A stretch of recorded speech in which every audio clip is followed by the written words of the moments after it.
इस फोटो में दिखाई दे रही इस औरत को देखकर शायद आपको भी यही लगेगा कि ये एक सीधी सादी महिला है, लेकिन किसी को क्या पता था कि इस भोली भाली शक्ल के पीछे एक ऐसी खौफनाक सच्चाई छिपी है जिसने एक हंसते खेलते परिवार को हमेशा के लिए बर्बाद कर दिया। शुरुआत में किसी को इस पर जरा सा भी शक नहीं हुआ, लेकिन धीरे धीरे खुलासा हुआ कि इसी मासूम सी दिखने वाली औरत ने अपने प्रेमी के साथ मिलकर अपने सीधे साधे पति को मौत के घाट उतार दिया था। और सबसे दर्दनाक बात तो ये थी कि इस हत्या को अंजाम देने के लिए इन दोनों ने जो तरीका चुना वो इतना भयानक था जिसे सुनकर आपके भी रोंगटे खड़े हो जाएंगे। लेकिन असली झटका तो तब लगा जब पुलिस ने इस केस की जांच की, क्योंकि जैसे जैसे सच्चाई सामने आती गई तब ऐसे खौफनाक खुलासे हुए जिन पर किसी के लिए भी यकीन करना आसान नहीं था। जब इस वारदात के पीछे की पूरी कहानी दुनिया के सामने आई तो हर कोई यही सोचने पर मजबूर हो गया कि कोई इंसान, और वो भी एक पत्नी, अपने ही पति के साथ इतनी बेरहमी और दरिंदगी कैसे कर सकती है। इस घटना की शुरुआत होती है उत्तर प्रदेश के महाराजगंज जिले से। इस जिले के ठूठीबारी थाना क्षेत्र के अंतर्गत एक छोटा सा गांव पड़ता है, राजाबारी। इसी गांव में 26 साल का नागेश्वर रौनियार अपने परिवार के साथ रहता था। नागेश्वर एक मेहनती, जिम्मेदार और समझदार इंसान था जो अपने परिवार के प्रति पूरी तरह समर्पित था। परिवार की हर जरूरत और हर मुश्किल में वो सबसे आगे खड़ा रहता था। अपने शांत स्वभाव और अच्छे व्यवहार की वजह से गांव और आसपास के लोग भी उसका काफी सम्मान करते थे। नागेश्वर अपने पूरे परिवार के साथ रहता था। उसके घर में उसकी पत्नी नेहा, उसका छोटा बेटा, माता पिता, छोटा भाई और 2 बहनें थीं। पूरा परिवार मिलजुल कर रहता था और एक दूसरे का सहारा बना हुआ था। क्योंकि नागेश्वर घर का सबसे बड़ा बेटा था, इसलिए परिवार की लगभग सारी जिम्मेदारियां उसके कंधों पर थीं। घर का खर्च चलाना, सभी की जरूरतें पूरी करना और परिवार का भविष्य सुरक्षित बनाना उसकी सबसे बड़ी जिम्मेदारी थी। नागेश्वर का अपना कैटरिंग का बिजनेस था। वो शादी ब्याह, जन्मदिन समारोह और छोटे बड़े कार्यक्रमों में कैटरिंग सर्विसेज उपलब्ध कराता था। अपनी मेहनत और लगन के दम पर उसने इस काम में अच्छी पहचान बना ली थी। उसका बिजनेस धीरे धीरे आगे बढ़ रहा था, लेकिन बड़े परिवार की जिम्मेदारियों के कारण आर्थिक स्थिति अभी भी बहुत मजबूत नहीं थी। कोई ना कोई खर्च या परेशानी हमेशा सामने आ ही जाती थी। उसके पिता केशव राज रौनियार भी थोड़ा बहुत काम करते थे, लेकिन उनकी आमदनी इतनी नहीं थी कि पूरे परिवार का खर्च संभाल सकें। ऐसे में परिवार की आर्थिक जिम्मेदारी लगभग पूरी तरह नागेश्वर पर ही थी। नागेश्वर का काम सिर्फ भारत तक सीमित नहीं था। नेपाल से भी उसे कैटरिंग के ऑर्डर मिलते थे और वहां होने वाले कई कार्यक्रमों में उसकी सर्विसेज ली जाती थी। इसी वजह से उसे अक्सर नेपाल आना जाना पड़ता था। अपनी मेहनत और संघर्ष के सहारे वो अपने बिजनेस को लगातार आगे बढ़ाने की कोशिश कर रहा था, ताकि अपने परिवार को एक बेहतर और सुरक्षित जीवन दे सके। काम के सिलसिले में नेपाल आने जाने के दौरान नागेश्वर की मुलाकात नेहा से हुई थी, जो मूल रूप से नेपाल की रहने वाली थी। करीब 6-7 साल पहले जब नागेश्वर किसी काम के सिलसिले में नेपाल गया था, तभी दोनों पहली बार मिले थे। पहली ही मुलाकात में दोनों एक दूसरे को पसंद करने लगे। जिस कार्यक्रम में उनकी मुलाकात हुई थी, वहीं उन्होंने एक दूसरे के फोन नंबर भी ले लिए। इसके बाद दोनों के बीच बातचीत का सिलसिला शुरू हो गया।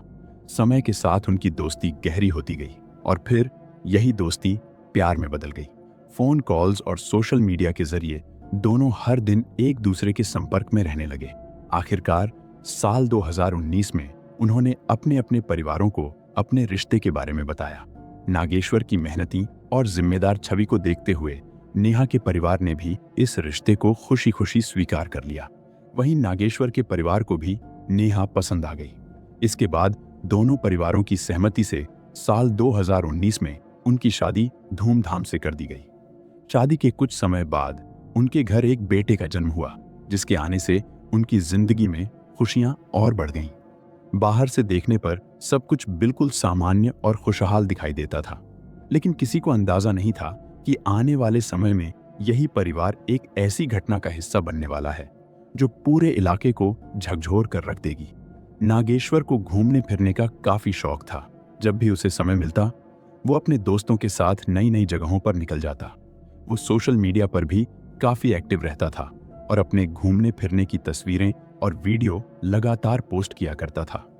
इसी वजह से उसके कई सोशल मीडिया अकाउंट थे जहां उसके काफी लोग जुड़े हुए थे। लेकिन समय के साथ उसकी जिंदगी में मुश्किलें बढ़ने लगीं। उसका कैटरिंग का कारोबार धीरे धीरे कमजोर पड़ने लगा। पहले जहां उसे लगातार ऑर्डर मिलते थे, वहीं अब काम कम होता जा रहा था। आमदनी घटने लगी और परिवार का खर्च संभालना मुश्किल होता चला गया। आर्थिक दबाव बढ़ने के कारण आखिरकार नागेश्वर को अपना कैटरिंग का बिजनेस बंद करना पड़ा।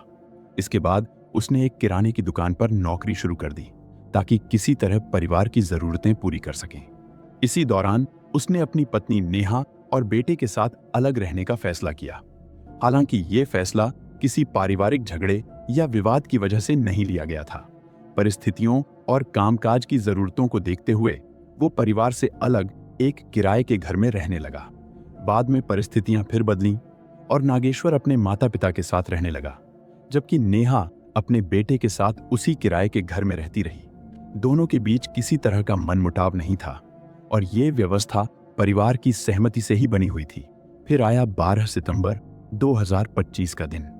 उस शाम नागेश्वर रोज की तरह घर से निकला था। जब उसके पिता शाम को घर लौटे तो उन्होंने देखा कि नागेश्वर की बाइक घर के बाहर नहीं खड़ी है। पूछने पर पता चला कि वो शाम करीब 4 बजे किसी काम से बाइक लेकर निकला था। शुरुआत में परिवार को कोई चिंता नहीं हुई, क्योंकि नागेश्वर का काम ही ऐसा था कि उसे अक्सर इधर उधर जाना पड़ता था। कभी वो दुकान पर होता, कभी किसी गोदाम में और कभी किसी दूसरे काम के सिलसिले में बाहर निकल जाता था। लेकिन धीरे धीरे शाम रात में बदल गई और नागेश्वर घर नहीं लौटा। खाने का समय भी निकल गया, फिर भी उसका कोई पता नहीं था। रात करीब 9 से 10 बजे तक जब वो वापस नहीं आया तो परिवार की चिंता बढ़ने लगी। घर वालों ने उसे कई बार फोन किया। उसका फोन लगातार बज रहा था, लेकिन वो किसी भी कॉल का जवाब नहीं दे रहा था और कुछ देर बाद कॉल अपने आप कट जाती थी। अब परिवार के मन में तरह तरह के सवाल उठने लगे। उन्हें समझ नहीं आ रहा था कि आखिर ऐसा क्या हुआ है कि नागेश्वर फोन तक नहीं उठा रहा। इसी बीच परिवार ने सोचा कि शायद वो अपनी पत्नी नेहा और बेटे से मिलने गया होगा। इसीलिए परिवार ने नेहा को फोन किया, लेकिन नेहा ने बताया कि नागेश्वर उसके पास नहीं आया है और ना ही उसने उससे कोई संपर्क किया है। ये सुनते ही परिवार की चिंता और बढ़ गई। उन्होंने दोबारा नागेश्वर को फोन लगाया, लेकिन इस बार उसका नंबर लगातार बिजी आ रहा था। घर वालों को लगा कि शायद वो किसी से बात कर रहा है और थोड़ी देर में वापस आ जाएगा। लेकिन समय बीतता गया और नागेश्वर का कोई पता नहीं चला। रात गहराती जा रही थी और परिवार की बेचैनी भी बढ़ती जा रही थी। कोई समझ नहीं पा रहा था कि वो आखिर कहाँ गया है और इतनी देर तक घर क्यों नहीं लौटा। उधर उसी रात करीब 3 बजे नागेश्वर के घर से कुछ दूरी पर स्थित हाईवे से गुजर रहे कुछ लोगों की नजर सड़क किनारे गिरी हुई एक मोटरसाइकिल पर पड़ी। बाइक के पास ही एक आदमी जमीन पर पड़ा हुआ था। पहली नजर में लोगों को लगा कि शायद कोई सड़क हादसा हुआ है और घायल आदमी को मदद की जरूरत है। लेकिन जब वो उसके करीब पहुंचे तो उनके होश उड़ गए। वो आदमी बिल्कुल भी हरकत नहीं कर रहा था और उसकी सांसें भी नहीं चल रही थीं। घबराकर लोगों ने आसपास के लोगों को आवाज लगाई। देखते ही देखते वहां भीड़ जमा हो गई। जब लोगों ने ध्यान से देखा तो साफ हो गया कि उस आदमी की मौत हो चुकी थी। मामले की गंभीरता को देखते हुए तुरंत पुलिस को सूचना दी गई। खबर मिलते ही पुलिस की टीम बिना देर किए घटनास्थल पर पहुंच गई और जांच शुरू कर दी। वहां पहुंचकर पुलिस ने देखा कि सड़क किनारे एक आदमी का शव पड़ा हुआ है, जिसकी उम्र लगभग 25 से 30 साल के बीच लग रही थी। सबसे पहले पुलिस ने शव और आसपास के इलाके का बारीकी से छानबीन की। उस आदमी के शरीर पर कई गहरे घाव थे और पहली नजर में ऐसा लग रहा था कि शायद वो बाइक से गिर गया हो, जिसकी वजह से उसे गंभीर चोटें आई हों। उसके कपड़े भी खून से पूरी तरह सने हुए थे। घटनास्थल पर गिरी हुई मोटरसाइकिल और शव की स्थिति को देखकर पुलिस को शुरुआती तौर पर यह एक सड़क दुर्घटना का मामला लगा।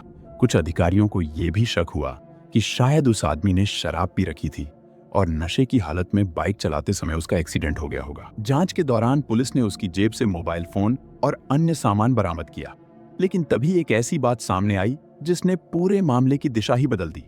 पुलिस की नजर उस आदमी के गले, हाथों और पैरों पर पड़े कुछ अजीब निशानों पर गई। ये निशान ऐसे लग रहे थे मानो उसे किसी रस्सी या मजबूत चीज से बांधा गया हो। सामान्य सड़क दुर्घटना में इस तरह के निशान दिखाई देना बेहद असामान्य था। यही वजह थी कि पुलिस को मामला संदिग्ध लगने लगा।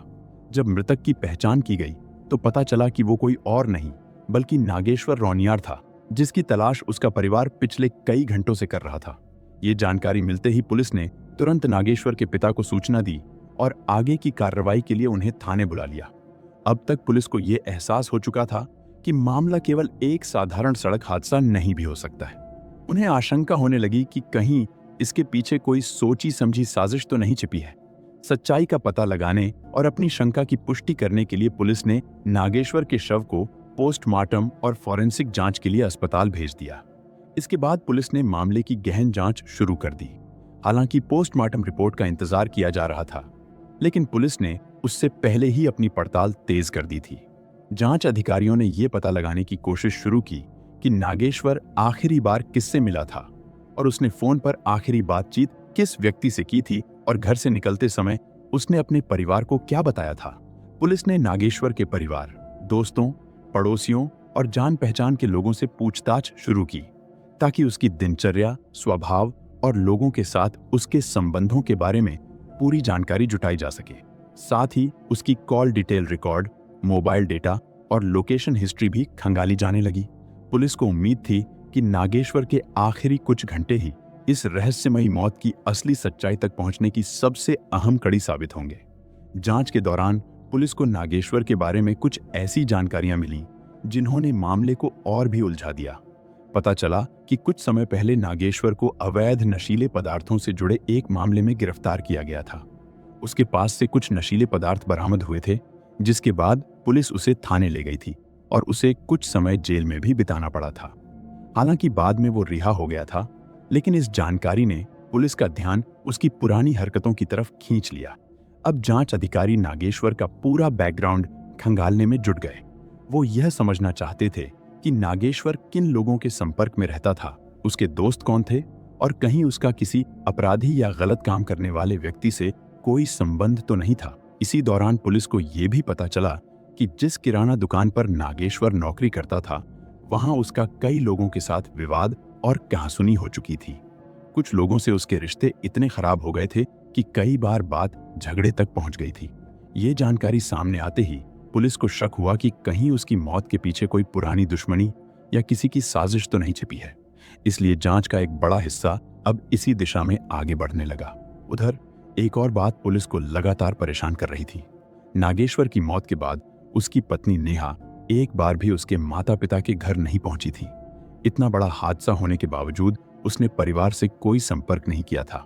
उसका मोबाइल फोन भी बंद आ रहा था और किसी को ये नहीं पता था कि वो आखिर कहाँ है। जब पुलिस ने नेहा की तलाश शुरू की तो उन्हें एक और चौंकाने वाली जानकारी मिली।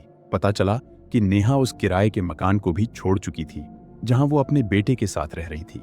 पुलिस जब वहां पहुंची तो मकान पूरी तरह खाली मिला। घर में कोई सामान नहीं था और ना ही वहां नेहा का कोई सुराग मिला। अब स्थिति ये थी कि नेहा कहाँ गई है, इसकी जानकारी किसी के पास नहीं थी। उसका नया पता केवल नागेश्वर को ही मालूम था और अब नागेश्वर इस दुनिया में नहीं था। इसी बीच 13 सितंबर की शाम तक नागेश्वर की पोस्टमार्टम रिपोर्ट भी पुलिस के पास पहुंच गई। रिपोर्ट ने पूरे मामले की तस्वीर ही बदल दी। डॉक्टरों ने साफ कर दिया कि नागेश्वर की मौत किसी सड़क दुर्घटना में नहीं हुई थी। रिपोर्ट के अनुसार उसके शरीर पर गंभीर चोटों के कई निशान थे, जो ये साबित कर रहे थे कि उसके साथ बेरहमी से मारपीट की गई थी। फोरेंसिक जांच में ये भी संकेत मिले कि जरूर पहले उसे जबरन शराब पिलाई गई थी, फिर उसकी बुरी तरह पिटाई की गई और बाद में उसके शव को हाईवे किनारे फेंक दिया गया था ताकि मामला एक साधारण सड़क हादसा लगे। अब पुलिस के सामने ये पूरी तरह साफ हो चुका था कि ये दुर्घटना नहीं बल्कि एक सोची समझी हत्या थी। पोस्टमार्टम और फॉरेंसिक रिपोर्ट मिलने के बाद पुलिस ने अपनी जांच और तेज कर दी।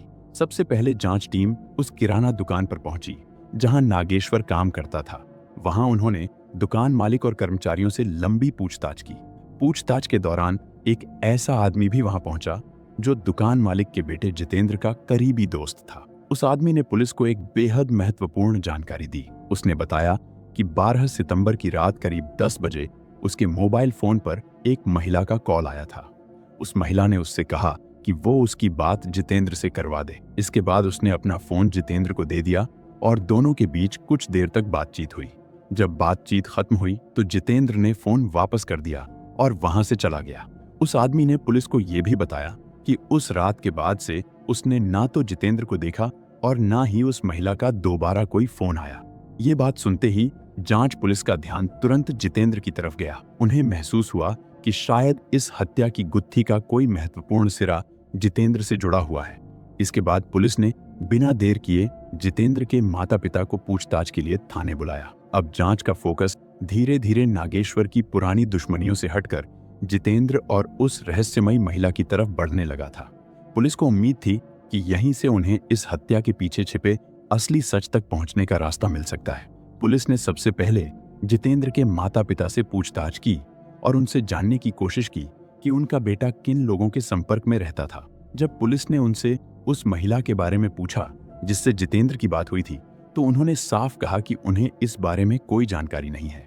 उनका कहना था कि जितेंद्र अपने निजी मामलों के बारे में ज्यादा कुछ नहीं बताता था और उन्हें नहीं पता कि वो किस महिला से बातचीत करता था। इसके बाद पुलिस ने जितेंद्र के उस दोस्त से संपर्क किया जिसके फोन पर 12 सितंबर की रात वो कॉल आई थी। पुलिस ने उससे उस नंबर की जानकारी मांगी ताकि उसकी जांच की जा सके। हालांकि उस आदमी ने बताया कि वो उस महिला को पहचानता नहीं था और ना ही उसका नाम जानता था, लेकिन उसने बिना किसी हिचकिचाहट के वो मोबाइल नंबर पुलिस को दे दिया। उधर दूसरी तरफ पुलिस पहले से ही नागेश्वर की कॉल डिटेल और मोबाइल डेटा की जांच कर रही थी। जांच अधिकारियों को उम्मीद थी कि शायद उसके फोन रिकॉर्ड से कोई महत्वपूर्ण सुराग मिल जाएगा, लेकिन शुरुआती जांच में कोई ऐसा नंबर सामने नहीं आया जो सीधे तौर पर किसी साजिश की ओर इशारा करता हो। ज्यादातर कॉल उसके परिवार, दोस्तों या फिर उसकी पत्नी नेहा की थी। इसके बाद पुलिस ने उस नंबर की गहराई से जांच शुरू की जिस पर 12 सितंबर को दोपहर करीब 1 बजे जितेंद्र ने बातचीत की थी। जैसे ही उस नंबर की पूरी जानकारी सामने आई, पुलिस के होश उड़ गए। पता चला कि वो नंबर किसी और का नहीं बल्कि नागेश्वर की पत्नी नेहा का था। ये जानकारी सामने आते ही पूरे मामले ने एक नया मोड़ ले लिया। अब तक जो जांच अलग अलग दिशाओं में आगे बढ़ रही थी, वो अचानक नेहा और जितेंद्र के इर्द गिर्द सिमटने लगी। पुलिस को शक होने लगा कि दोनों के बीच कोई ऐसा संबंध या राज जरूर है जिसके बारे में परिवार और आसपास के लोगों को कोई जानकारी नहीं थी। इसी शक के आधार पर पुलिस ने तुरंत एक टीम बनाई और उसे नेहा और जितेंद्र की तलाश में लगा दिया। अब पुलिस का मानना था कि अगर दोनों मिल जाएं, तो शायद नागेश्वर की मौत के पीछे छिपी असली कहानी सामने आ सकती है। इसी बीच नागेश्वर के पिता भी थाने पहुंचे। वो अपने बेटे की मौत से पूरी तरह टूट चुके थे और उन्हें यकीन था कि ये कोई साधारण हत्या नहीं है। उन्होंने पुलिस से कहा कि उनके बेटे की मौत के पीछे किसी अजनबी का नहीं बल्कि नेहा और जितेंद्र का हाथ है। उनका आरोप था कि दोनों ने मिलकर एक साजिश रची और उसी के तहत नागेश्वर की हत्या कर दी गई। नागेश्वर के पिता के इन आरोपों ने पुलिस के शक को और भी मजबूत कर दिया। अब जांच की दिशा लगभग साफ हो चुकी थी और पुलिस पूरी ताकत के साथ नेहा और जितेंद्र तक पहुंचने की कोशिश में जुट गई। इसके बाद पुलिस ने नेहा, जितेंद्र और नागेश्वर तीनों के मोबाइल फोन की लोकेशन की जांच शुरू कर दी। खास तौर पर पुलिस का ध्यान घटना वाली रात पर था। जब उन्होंने 12 और 13 सितंबर की रात की लोकेशन हिस्ट्री खंगाली, तो एक बेहद महत्वपूर्ण जानकारी सामने आई। पता चला कि रात के समय तीनों मोबाइल फोन एक ही लोकेशन पर मौजूद थे। ये जानकारी मिलते ही पुलिस तुरंत उस लोकेशन पर पहुंची। वहां एक मकान था जिसे देखकर पुलिस को लगा कि शायद यही वो जगह है जहां इस पूरे मामले की असली कहानी छिपी हुई है। जब पुलिस ने उस मकान का दरवाजा खटखटाया तो अंदर से कोई जवाब नहीं मिला। हालांकि घर के अंदर से टीवी या किसी वीडियो की आवाज साफ सुनाई दे रही थी, जिससे ये स्पष्ट था कि अंदर कोई मौजूद है। काफी देर तक इंतजार करने और आवाज लगाने के बावजूद जब किसी ने दरवाजा नहीं खोला, तो पुलिस ने मजबूर होकर दरवाजा तोड़ दिया और घर के अंदर चली गई। अंदर पहुंचते ही उनकी नजर नेहा पर पड़ी, जो कमरे में बैठी हुई थी। जैसे ही उसने पुलिस को देखा, वो धीरे धीरे उनकी तरफ बढ़ने लगी। पुलिस ने उसे बताया कि नागेश्वर की मौत हो चुकी है, लेकिन हैरानी की बात यह थी कि ये खबर सुनने के बाद भी उसके चेहरे पर ना कोई सदमा दिखाई दिया और ना ही किसी तरह का दुख। वो पूरी तरह सामान्य नजर आ रही थी, मानो उसे पहले से सब कुछ पता हो। नेहा का ये व्यवहार पुलिस के शक को और भी गहरा कर गया। इसके बाद पुलिस ने उससे सख्ती से पूछताछ शुरू की। बार बार पूछने पर भी उसने यही कहा कि उसे नहीं पता जितेंद्र कहाँ है। तब पुलिस ने उसे जितेंद्र को फोन करने के लिए कहा। जैसे ही नेहा ने उसका नंबर डायल किया, जितेंद्र ने तुरंत कॉल रिसीव कर ली। पुलिस ने नेहा को स्पीकर ऑन करने के लिए कहा ताकि पूरी बातचीत सुनी जा सके। नेहा ने जितेंद्र से पूछा कि वो कहाँ है। जवाब में उसने एक जगह का नाम और पता बताया और कहा कि वो वहीं मौजूद है। उसने नेहा को भी वहां आने के लिए कहा, लेकिन जितेंद्र को इस बात का जरा भी अंदाजा नहीं था कि उसकी पूरी बातचीत पुलिस सुन रही है। इसके बाद पुलिस ने तुरंत एक प्लान बनाया। 14 सितंबर को जैसे ही जितेंद्र उस जगह पहुंचा जहां उसने नेहा को बुलाया था, पुलिस पहले से वहां मौजूद थी। पुलिस ने तुरंत उसे मौके पर ही हिरासत में ले लिया। इसके बाद नेहा और जितेंद्र दोनों को थाने लाया गया, जहां उनसे घंटों तक पूछताछ की गई। शुरुआत में दोनों पुलिस को गुमराह करने की कोशिश करते रहे, लेकिन सबूत लगातार उनके खिलाफ जाते जा रहे थे। आखिरकार कड़ी पूछताछ और दबाव में दोनों टूट गए और उन्होंने पूरी सच्चाई कबूल कर ली। पूछताछ में सामने आया कि 12 सितंबर को नेहा ने खुद नागेश्वर को फोन करके उस किराए के मकान में बुलाया था जहां वो अपने बेटे के साथ रह रही थी। उसने नागेश्वर से कहा था कि उसे उससे कुछ जरूरी बात करनी है। अपनी पत्नी की बात पर भरोसा करते हुए नागेश्वर बिना किसी शक के वहां पहुंच गया। घर पहुंचने के बाद नेहा ने पहले उसे खाना खिलाया और फिर शराब पीने के लिए दी, लेकिन ये सब किसी सामान्य मुलाकात का हिस्सा नहीं था। दरअसल ये पहले से रची गई एक साजिश थी। नेहा और जितेंद्र ने नागेश्वर को रास्ते से हटाने का फैसला पहले ही कर लिया था। योजना के तहत नेहा ने अपने बेटे के खाने में नींद की दवा मिला दी थी ताकि वो गहरी नींद में सो जाए और घर में होने वाली किसी भी घटना का गवाह ना बन सके। जब बच्चा सो गया तब नेहा लगातार नागेश्वर को शराब पिलाती रही।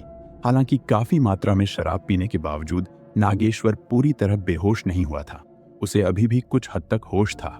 इसी बीच रात करीब 10 बजे नेहा ने जितेंद्र के दोस्त को फोन किया और उससे कहा कि वो उसकी बात जितेंद्र से करवा दे। दरअसल ये कदम भी उनकी योजना का हिस्सा था। दोनों चाहते थे कि अगर भविष्य में पुलिस जांच करे तो शुरुआत में ऐसा ना लगे कि जितेंद्र सीधे तौर पर इस मामले में शामिल था। इसीलिए जितेंद्र ने अपने मोबाइल की बजाय दोस्त का फोन इस्तेमाल किया ताकि शक की सुई उससे दूर रहे। बातचीत खत्म होने के बाद नेहा ने अगला कदम उठाया। नागेश्वर नशे की हालत में था और उसकी हालत कमजोर हो चुकी थी। इसी का फायदा उठाकर नेहा ने उसे कपड़े और रस्सियों की मदद से बांध दिया। उसे डर था कि अगर नागेश्वर को कुछ आभास हो गया तो वो भागने की कोशिश कर सकता है या शोर मचा सकता है। इसलिए उसे पूरी तरह काबू में रखने के लिए बांधकर रखा गया ताकि उनकी आगे की योजना बिना किसी रुकावट के पूरी हो सके। कुछ समय बाद जितेंद्र भी नेहा के घर पहुंच गया। उस वक्त नागेश्वर शराब के नशे में था और पूरी तरह से उनके काबू में आ चुका था। शुरुआत में दोनों ने योजना बनाई कि उसे उसी हालत में बाइक पर बैठाकर कहीं दूर ले जाकर छोड़ दिया जाए, लेकिन फिर उन्हें डर लगा कि अगर रास्ते में किसी ने नागेश्वर को इस हालत में देख लिया तो उन पर शक हो सकता है। इसलिए उन्होंने अपनी योजना बदल दी। इसके बाद आधी रात के करीब नेहा और जितेंद्र ने पहले नागेश्वर को नहलाया, उसके खून और गंदगी के निशान साफ किए और फिर उसे साफ कपड़े पहनाए ताकि वो सामान्य दिखाई दे। इसके बाद दोनों ने उसे बाइक पर बैठाया। बाइक जितेंद्र चला रहा था, बीच में नागेश्वर बैठा था, जबकि पीछे नेहा उसे संभाले हुए थी ताकि वो रास्ते में गिर ना जाए। इसके बाद तीनों वहां से निकल पड़े और करीब 25 किलोमीटर दूर एक सुनसान इलाके में पहुंच गए। वहां एक गांव के पास सड़क किनारे उन्होंने नागेश्वर को बाइक से उतारकर फेंक दिया। उसकी मोटरसाइकिल भी वहीं छोड़ दी गई ताकि देखने वालों को लगे कि ये कोई साधारण सड़क दुर्घटना है। नेहा नागेश्वर का मोबाइल फोन अपने साथ ले गई थी, लेकिन कुछ देर बाद उन्होंने वो फोन भी उसके शव के पास रख दिया। उनका मकसद यही था कि पूरी घटना एक हादसे जैसी दिखाई दे और किसी को इस बात का अंदाजा भी ना हो कि इसके पीछे एक सोची समझी साजिश छिपी हुई है। पूछताछ के दौरान नेहा और जितेंद्र ने अपने रिश्ते के बारे में भी कई अहम खुलासे किए। उन्होंने बताया कि नेहा और नागेश्वर की शादी करीब 6 साल पहले प्रेम विवाह के रूप में हुई थी। शुरुआत में दोनों के बीच सब कुछ सामान्य था, लेकिन समय के साथ उनके रिश्ते में दूरियां आने लगी थी। दूसरी तरफ नागेश्वर अपने परिवार की जिम्मेदारियों में इतना उलझा रहता था कि उसे अपने आसपास बदल रही परिस्थितियों का अंदाजा ही नहीं हो पाया। नेहा कभी कभी नागेश्वर को खाना देने के लिए उसकी दुकान पर जाया करती थी। इसी दौरान जितेंद्र की नजर नेहा पर पड़ी। एक दिन उसने किसी बहाने से नागेश्वर का मोबाइल फोन ले लिया और उसी में से नेहा का नंबर हासिल कर लिया। इसके बाद दोनों के बीच बातचीत शुरू हुई, जो धीरे धीरे बढ़ती चली गई। शुरुआत में ये बातचीत सामान्य थी, लेकिन समय के साथ दोनों एक दूसरे के बेहद करीब आ गए। जितेंद्र ने नेहा को प्रभावित करने के लिए उस पर पैसे खर्च करने शुरू कर दिए। वो उसे छोटे बड़े उपहार देता, उसकी तारीफ करता और हर समय उसका साथ देने की कोशिश करता। धीरे धीरे नेहा भी उसकी बातों और व्यवहार से प्रभावित होने लगी। कुछ ही समय में दोनों के बीच ऐसा रिश्ता बन गया जिसे वो दुनिया की नजरों से छिपाकर रखना चाहते थे। इसी वजह से जितेंद्र अलग अलग बहाने बनाकर नागेश्वर के घर आने लगा। जब भी दुकान के किसी सामान की जरूरत होती, वो खुद उसे पहुंचाने की जिद करता। बाहर से देखने पर ऐसा लगता था कि वो सिर्फ मदद कर रहा है, लेकिन हकीकत में उसका मकसद नेहा से मिलना और उसके साथ ज्यादा से ज्यादा समय बिताना था। उस समय नेहा अपने ससुराल में ही रहती थी। ऐसे में जितेंद्र का बार बार घर आना परिवार के लोगों को अजीब लगने लगा। धीरे धीरे लोगों को एहसास होने लगा कि उसकी दिलचस्पी घर के कामों में नहीं बल्कि नेहा में है। आखिरकार मोहल्ले और परिवार के कुछ लोगों ने नागेश्वर को इस बारे में बताना शुरू कर दिया। लोगों का कहना था कि नेहा और जितेंद्र एक दूसरे से अलग ही अंदाज में बात करते हैं। उनके बीच सामान्य परिचय से कहीं ज्यादा नजदीकियां दिखाई देती हैं। दोनों अक्सर साथ हंसते बोलते नजर आते थे और उनका व्यवहार लोगों के मन में कई सवाल खड़े कर रहा था। जब ये बातें बार बार नागेश्वर के कानों तक पहुंची, तो उसने नेहा से सीधे इस बारे में सवाल किया, लेकिन नेहा ने हर आरोप को झूठ बताते हुए साफ इनकार कर दिया। उसने नागेश्वर को भरोसा दिलाने की कोशिश की कि लोगों को गलतफहमी हुई है और उसके और जितेंद्र के बीच ऐसा कुछ भी नहीं है। नागेश्वर ने उस समय उसकी बातों पर भरोसा कर लिया, लेकिन उसे अंदाजा नहीं था कि जिस रिश्ते को वो अफवाह समझ रहा है, वही आगे चलकर उसकी जिंदगी का सबसे बड़ा और सबसे दर्दनाक सच बनने वाला था। इसी वजह से नागेश्वर ने बाद में नेहा को परिवार से अलग एक किराए के घर में रहने के लिए भेज दिया। उसे उम्मीद थी कि अगर नेहा परिवार से दूर रहेगी तो शायद हालात धीरे धीरे ठीक हो जाएंगे और जितेंद्र से उसकी मुलाकातें भी बंद हो जाएंगी। नया घर पहले वाले घर से काफी दूर था, इसलिए नागेश्वर को लगा कि इससे उनके रिश्ते में आई दरार भर सकती है, लेकिन उसकी ये उम्मीद जल्द ही टूट गई। दूरी बढ़ने के बावजूद नेहा और जितेंद्र लगातार फोन पर संपर्क में रहे और उनकी बातचीत पहले की तरह जारी रही। इसी दौरान नागेश्वर की जिंदगी में एक और बड़ा मोड़ आया। अवैध नशीले पदार्थों से जुड़े एक मामले में उसे गिरफ्तार कर लिया गया और कुछ समय के लिए उसे जेल जाना पड़ा। नागेश्वर के जेल जाने के बाद नेहा घर पर अकेली रह गई। इसी मौके का फायदा उठाकर नेहा और जितेंद्र एक दूसरे के और करीब आ गए। दोनों घंटों फोन पर बातें करते, अक्सर मिलते और जितेंद्र अब नेहा से मिलने उसके घर भी आने लगा। धीरे धीरे उनका रिश्ता पहले से कहीं ज्यादा गहरा हो गया। जब नागेश्वर जेल से रिहा होकर वापस लौटा तो उसे दोनों की बढ़ती नजदीकियों के बारे में पता चल गया। इसके बाद नेहा और नागेश्वर के बीच जितेंद्र को लेकर अक्सर झगड़े होने लगे। नागेश्वर बार बार नेहा से पूछता कि आखिर वो जितेंद्र से लगातार क्यों बात करती है और उससे मिलने की जरूरत क्या है, लेकिन हर बार बात बहस और विवाद में बदल जाती। समय के साथ ये झगड़े और गंभीर होते चले गए। एक दिन गुस्से में नागेश्वर सीधे जितेंद्र के घर पहुंच गया और उसके माता पिता के सामने जमकर हंगामा कर दिया। उसने खुलकर आरोप लगाया कि जितेंद्र उसकी पत्नी से संबंध रखता है और उसकी शादीशुदा जिंदगी बर्बाद कर रहा है। शुरुआत में जितेंद्र के माता पिता ने उसे समझाने की कोशिश की, लेकिन इसी दौरान उन्हें यह भी पता चला कि जितेंद्र ने नेहा पर करीब 25 लाख रुपए खर्च कर दिए थे। ये सुनकर वो भी हैरान रह गए। जितेंद्र की हरकतों से नाराज होकर उन्होंने आखिरकार उसे घर से निकाल दिया। दूसरी तरफ नागेश्वर और नेहा के रिश्ते भी लगातार बिगड़ते जा रहे थे। दोनों के बीच आए दिन झगड़े होते थे और कई बार बात हाथापाई तक पहुंच जाती थी। हालात इतने खराब हो गए कि आखिरकार नेहा अपने बेटे को लेकर घर छोड़कर चली गई।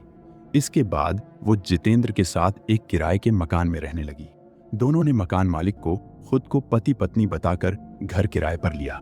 धीरे धीरे जितेंद्र, नेहा और उसका बेटा एक ही घर में साथ रहने लगे और एक नई जिंदगी शुरू करने की कोशिश करने लगे। कुछ समय बाद नागेश्वर को इस नए घर के बारे में भी पता चल गया। इसके बाद वो अक्सर वहां पहुंच जाता और नेहा से झगड़ा करता। वो उससे कहता कि वो अपने बेटे के साथ वापस उसके पास लौट आए और जितेंद्र को अपनी जिंदगी से हमेशा के लिए बाहर कर दे। लेकिन अब हालात बदल चुके थे। नेहा और जितेंद्र अपने रिश्ते को छोड़ने के लिए तैयार नहीं थे।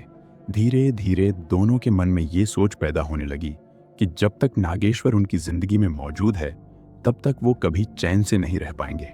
इसी सोच ने आगे चलकर एक खौफनाक साजिश का रूप ले लिया और दोनों ने मिलकर नागेश्वर को रास्ते से हटाने की योजना बना डाली। बाद में मीडिया के सामने अपना पक्ष रखते हुए नेहा ने कई गंभीर आरोप लगाए। उसका कहना था कि शादी के शुरुआती दिनों में नागेश्वर एक अच्छा और जिम्मेदार इंसान था, लेकिन समय के साथ उसका व्यवहार पूरी तरह बदल गया। नेहा के मुताबिक वो उसे मारता पीटता था, उसका कारोबार बंद हो चुका था और वो अक्सर शराब के नशे में रहता था। उसने ये भी दावा किया कि नागेश्वर गलत आदतों में शामिल हो गया था और उसका स्वभाव पहले जैसा नहीं रहा था। नेहा ने आगे आरोप लगाया कि नागेश्वर उसे एक अलग घर में ले गया था, जहां वो दूसरे लोगों से पैसे लेकर उन्हें उसके साथ गलत व्यवहार करने की अनुमति देता था। उसका कहना था कि वो ये सब किसी से कह नहीं पाती थी क्योंकि वो अपने बेटे से दूर नहीं होना चाहती थी और एक समय पर वो नागेश्वर से बहुत प्यार भी करती थी। इसी वजह से वो लंबे समय तक चुपचाप सब कुछ सहती रही। नेहा ने यह भी दावा किया कि बाद में कई अजनबी लोग उनके घर आने लगे थे और उसने कई बार पुलिस में शिकायत दर्ज कराने की कोशिश की थी। उसके अनुसार उसने नागेश्वर के खिलाफ कई शिकायतें दी, लेकिन उन पर कोई कार्रवाई नहीं हुई। उसका आरोप था कि हर बार मामला दबा दिया जाता था और उसे न्याय नहीं मिल पाया। मीडिया से बातचीत के दौरान नेहा ने कहा कि जब भी वो नागेश्वर के खिलाफ कोई शिकायत दर्ज कराती थी तो वो उसके सामने हाथ जोड़कर माफी मांगने लगता था। वो वादा करता था कि आगे से ऐसा कुछ नहीं करेगा और उससे केस वापस लेने की गुहार लगाता था। नेहा के अनुसार हर बार वो उसकी बातों पर भरोसा कर लेती थी, लेकिन कुछ समय बाद हालात फिर पहले जैसे हो जाते थे। नेहा का कहना था कि नागेश्वर उसे अक्सर धमकी देता था कि अगर उसने उसकी बात नहीं मानी तो वो उसे उसके बेटे से हमेशा के लिए अलग कर देगा। नेहा के अनुसार यही डर उसे लंबे समय तक चुप रहने और सब कुछ सहने के लिए मजबूर करता रहा। उसका दावा था कि वो अपने बच्चे को खोने की कल्पना भी नहीं कर सकती थी, इसलिए उसने कभी खुलकर किसी के सामने अपनी परेशानियां नहीं रखी। नेहा ने यह भी आरोप लगाया कि नागेश्वर का किसी दूसरी महिला के साथ भी संबंध था। उसके मुताबिक जब भी वो इस बारे में उससे सवाल करती तो दोनों के बीच भयंकर झगड़ा हो जाता था। कई बार बात इतनी बढ़ जाती कि मामला मारपीट तक पहुंच जाता। नेहा का कहना था कि समय के साथ उसका वैवाहिक जीवन पूरी तरह तनाव और डर के माहौल में बदल गया था। दूसरी तरफ जितेंद्र ने भी पुलिस और मीडिया के सामने अपनी कहानी रखी। उसका कहना था कि एक समय ऐसा भी था जब नागेश्वर ने खुद उसे नेहा का मोबाइल नंबर दिया था और उससे कहा था कि वो उससे बात करे क्योंकि वो बहुत अच्छी लड़की है। जितेंद्र के अनुसार शुरुआत में उसने इस बात को गंभीरता से नहीं लिया, लेकिन नागेश्वर के बार बार कहने पर उसने नेहा से बातचीत शुरू कर दी। उसने दावा किया कि करीब 2 से 3 महीने बाद उसे पता चला कि नेहा दरअसल नागेश्वर की पत्नी है। वहीं नेहा ने भी इसी तरह की बात कही। उसका आरोप था कि नागेश्वर जानबूझकर उसे जितेंद्र से बातचीत करने के लिए मजबूर करता था।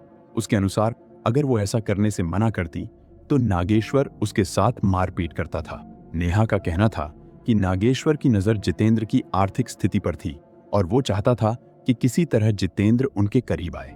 नेहा के मुताबिक नागेश्वर का मानना था कि अगर वो जितेंद्र के साथ नजदीकी बढ़ाएगी तो जितेंद्र उन पर पैसे खर्च करेगा और उनकी आर्थिक परेशानियां कम हो जाएंगी।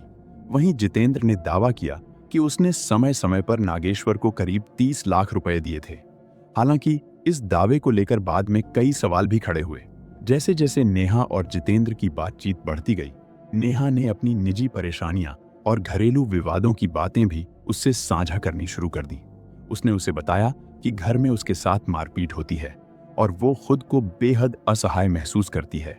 जितेंद्र के अनुसार ये बातें सुनकर उसे नेहा के लिए सहानुभूति होने लगी। धीरे धीरे दोनों एक दूसरे के करीब आते गए और समय के साथ उनका रिश्ता दोस्ती से आगे बढ़कर प्रेम संबंध में बदल गया। इसके बाद नेहा ने अपना घर छोड़ दिया और जितेंद्र के साथ एक अलग किराए के मकान में रहने लगी। लेकिन नेहा का दावा था कि इसके बाद भी नागेश्वर उसका पीछा करता रहा और उसे लगातार परेशान करता रहा। उसके अनुसार इसी वजह से उसके मन में नागेश्वर को अपनी जिंदगी से हमेशा के लिए हटाने का विचार आया। पुलिस पूछताछ और मीडिया के सामने नेहा और जितेंद्र ने लगभग यही कहानी दोहराई और अपने रिश्ते तथा घटनाओं को इसी नजरिए से पेश किया। हालांकि उनकी बातों में कितनी सच्चाई थी और कितना झूठ, इसका पूरी तरह पता लगाना आसान नहीं था, क्योंकि नागेश्वर अब इस दुनिया में नहीं था कि वो अपनी तरफ की कहानी बता सके। यही वजह थी कि इस मामले के कई पहलुओं पर सवाल बने रहे। अगर वास्तव में नेहा के साथ इतना सब कुछ हो रहा था, तो ये भी एक बड़ा सवाल था कि उसने अपने परिवार या किसी करीबी व्यक्ति को पहले कभी इसकी जानकारी क्यों नहीं दी। जब नागेश्वर के परिवार ने ये आरोप सुने, तो उन्होंने उन्हें पूरी तरह खारिज कर दिया। परिवार का कहना था कि नागेश्वर और नेहा के बीच झगड़े जरूर होते थे, लेकिन उनके अनुसार अलग रहने की मुख्य वजह ये थी कि नेहा का घर के कई सदस्यों के साथ विवाद रहता था। परिवार ने दावा किया कि इन झगड़ों को बढ़ा चढ़ाकर पेश किया जा रहा है। परिवार ने जितेंद्र के उस दावे पर भी सवाल उठाए जिसमें उसने नागेश्वर को 30 से 35 लाख रुपए देने की बात कही थी। उनका कहना था कि अगर वास्तव में उन्हें इतनी बड़ी रकम मिली होती तो उनकी आर्थिक स्थिति में उसका असर साफ दिखाई देता, लेकिन परिवार के अनुसार ऐसा कभी नहीं हुआ। इसलिए उन्हें लगता था कि जितेंद्र और नेहा अपनी कहानी को मजबूत बनाने के लिए कई बातें बढ़ा चढ़ाकर बता रहे हैं। नागेश्वर के परिजनों का कहना था कि वो अपनी पत्नी से बेहद प्यार करता था, उसका सम्मान करता था और अपने परिवार के लिए दिन रात मेहनत करता था। उनके मुताबिक उसे जिस तरह पेश किया जा रहा था वो उसकी वास्तविक छवि से बिल्कुल अलग था। परिवार का मानना था कि हत्या के बाद खुद को बचाने के लिए उसके खिलाफ कई आरोप लगाए गए।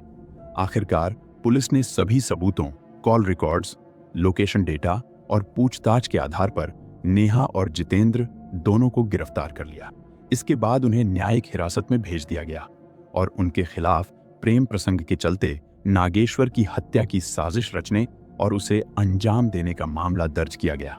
इस घटना ने एक बार फिर ये सवाल खड़ा कर दिया कि जब रिश्तों में विश्वास टूट जाता है तो उसके परिणाम कितने भयानक हो सकते हैं। एक परिवार बिखर गया, एक बच्चे ने अपने पिता को खो दिया और कई जिंदगियां हमेशा के लिए बदल गईं। तो दोस्तों, यही था नागेश्वर हत्याकांड का पूरा मामला।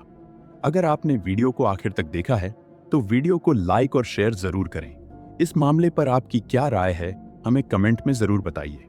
और अगर आप चैनल पर नए हैं तो ऐसे ही सच्ची क्राइम स्टोरीज देखने के लिए चैनल को सब्सक्राइब करना ना भूलें। धन्यवाद।